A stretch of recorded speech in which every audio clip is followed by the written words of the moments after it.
The first thing I noticed when I woke up was the smell. Not blood, not antiseptic.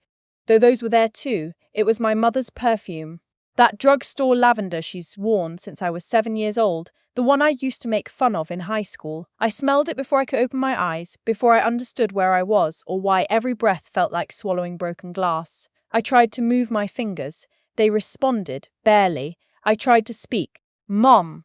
My voice came out as something scraped and hollow like a door that hadn't been opened in years, but she heard it. I felt her hand close around mine so fast, so tight, that something in my chest cracked open, not from pain, but from relief. She was there. Whatever had happened, she was there. Sweetheart. Her voice was barely a whisper. Don't move. Don't open your eyes all the way. I didn't understand. My lids were already half open, the light above me a blurry white smear.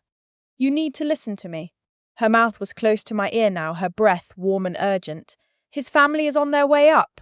When they walk through that door, you close your eyes. You stay still. You let them think you're still out.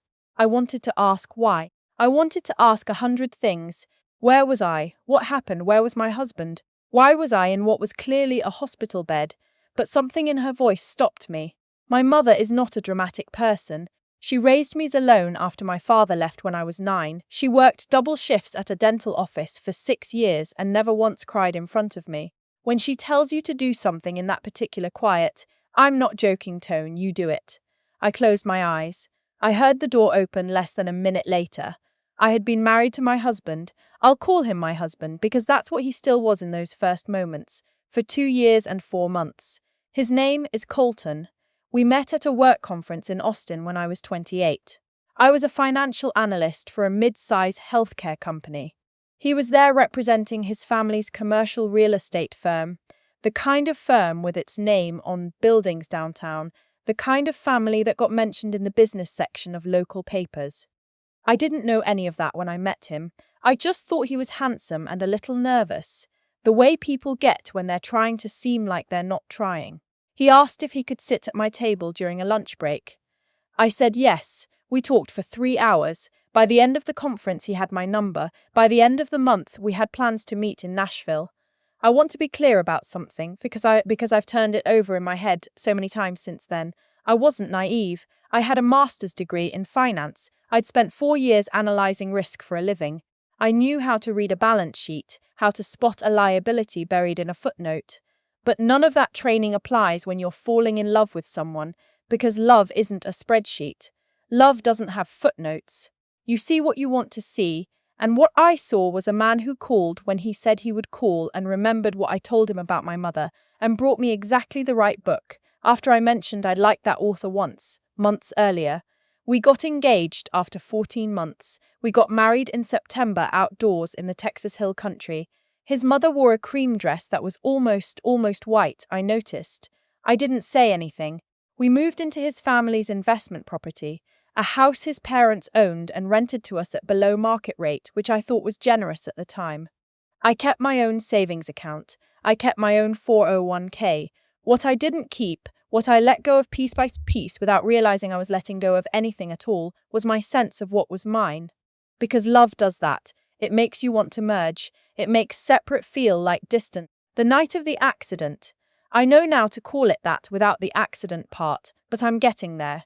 We had been at his parents' house for Sunday dinner. His mother cooked a standing rib roast she'd spent 2 days on. His father opened a bottle of wine from a case a client had sent him. It was the kind of dinner where everything looks perfect and nothing feels quite right, and you smile because smiling is easier than naming what's wrong. I left before Colton. He said he wanted to stay and go over some contracts with his father. That happens sometimes.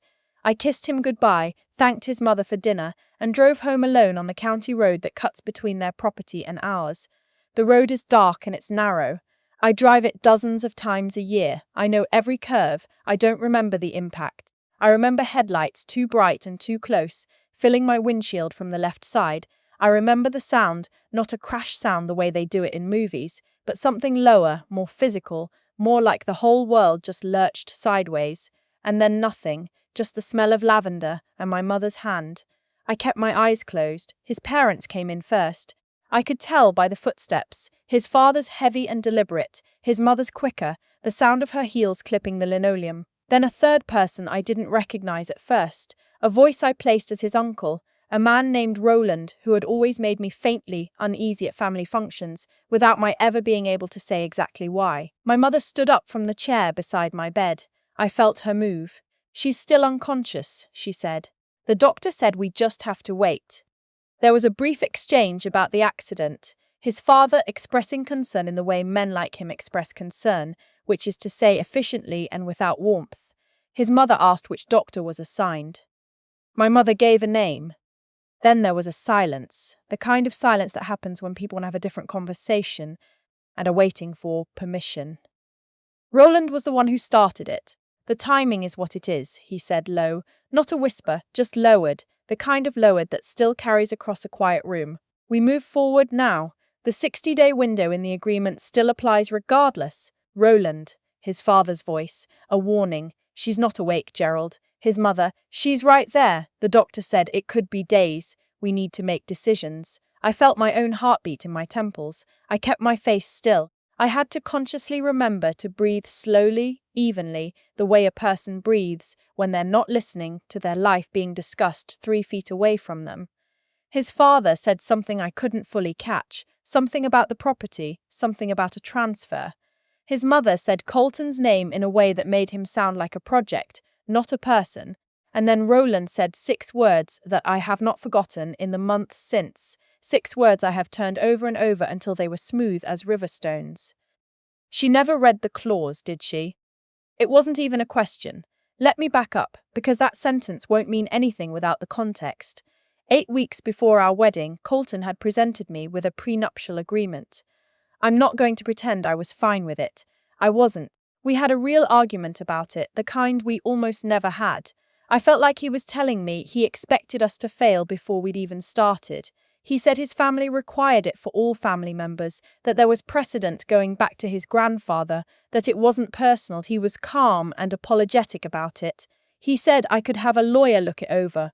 I didn't have a lawyer look it over. I know exactly how that sounds, and I have no good defense. I read it myself, or I read most of it, the way you read a long document when you're emotionally activated and under time pressure and you trust the person handing it to you. I saw the standard provisions. I saw the asset disclosures. I initialed the pages and signed the last one and told myself I'd done my due diligence because I was a financial analyst and I could read a contract. What I missed was a clause on page 11, buried in a subsection about cohabitation and commingling of marital assets. What that clause said, translated out of the legal language, was this: if marital assets became commingled, if my money and his money mixed, then the commingled amount would be treated, in the event of divorce, as a contribution to the marital estate managed by his family's trust, meaning it would not come back to me.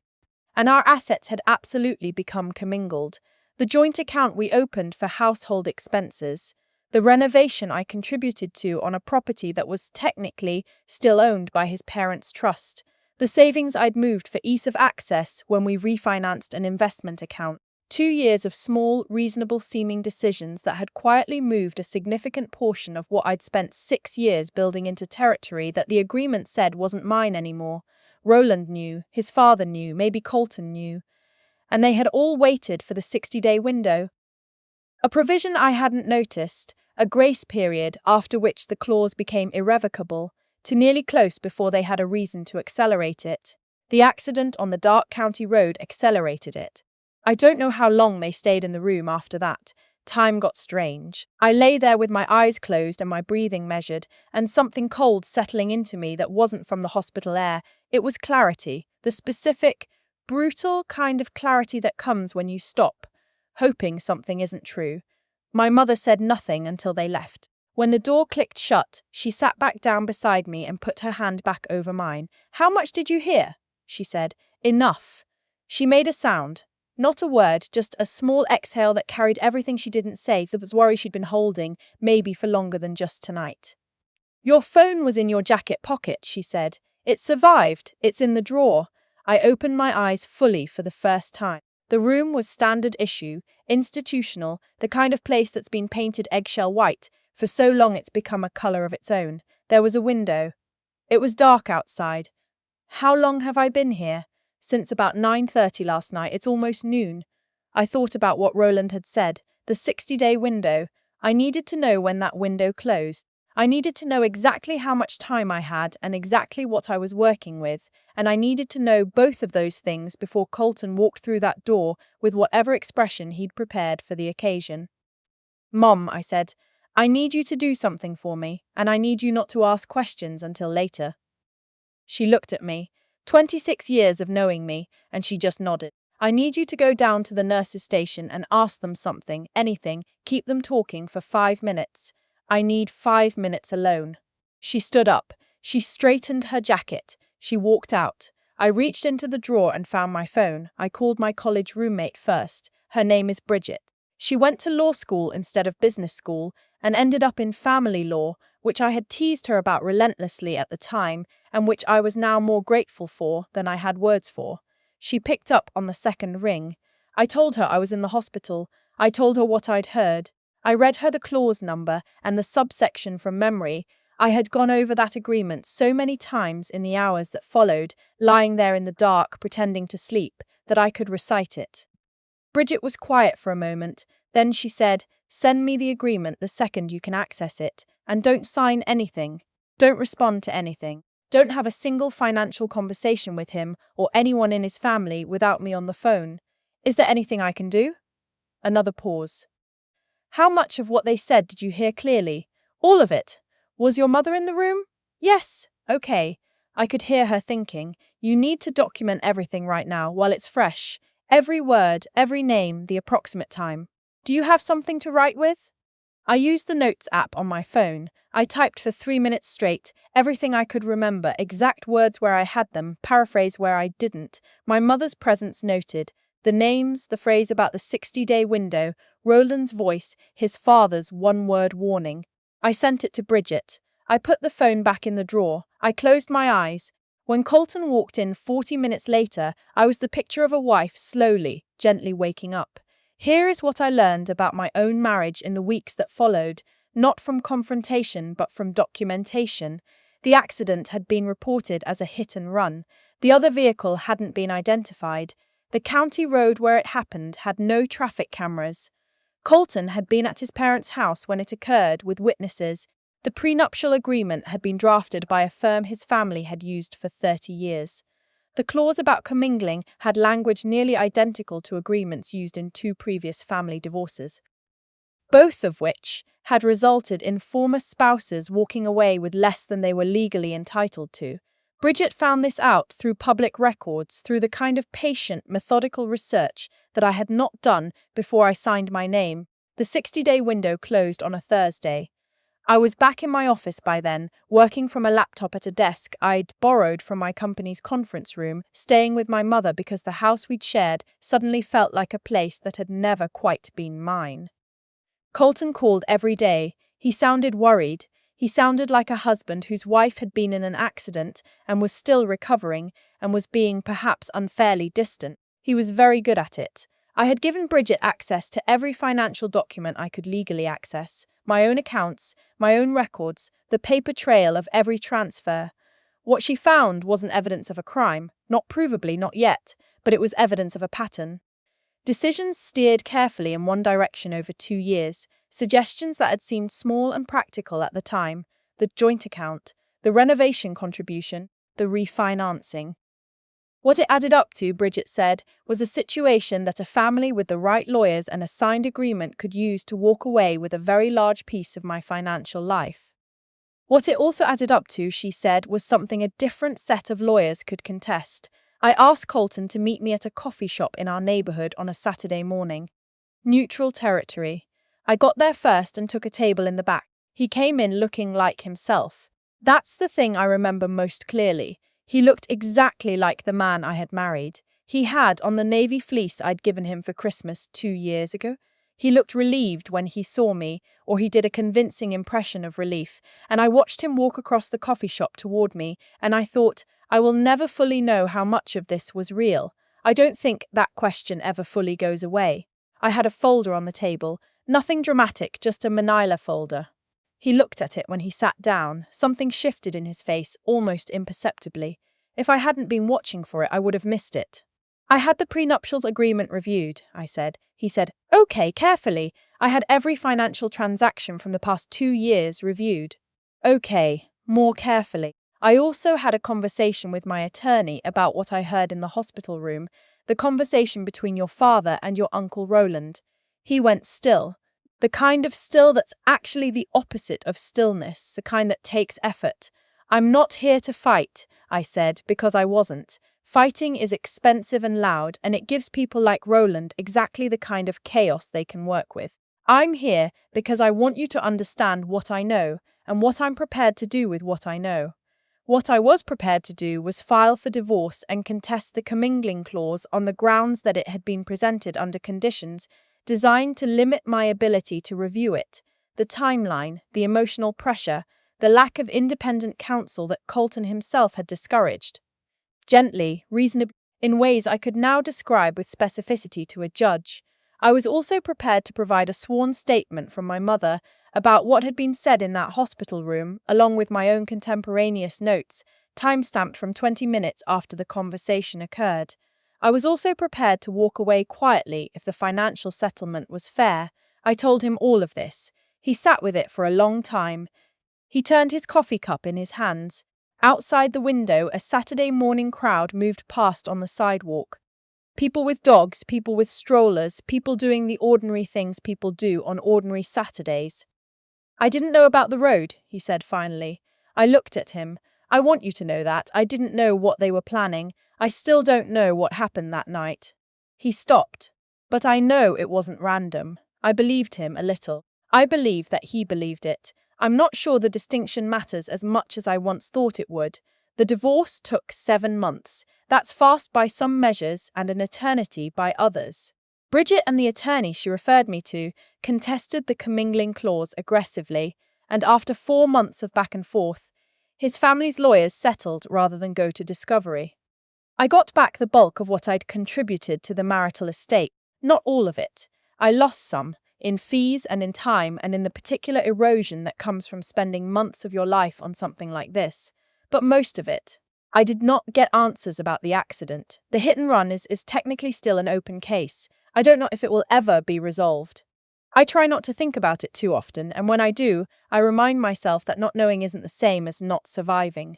I'm 32 now. I live in a 1-bedroom apartment in a neighborhood I chose for myself, near a running trail and a farmer's market and a coffee shop where the barista knows my order. I go to work every morning. I talk to my mother on the phone most evenings.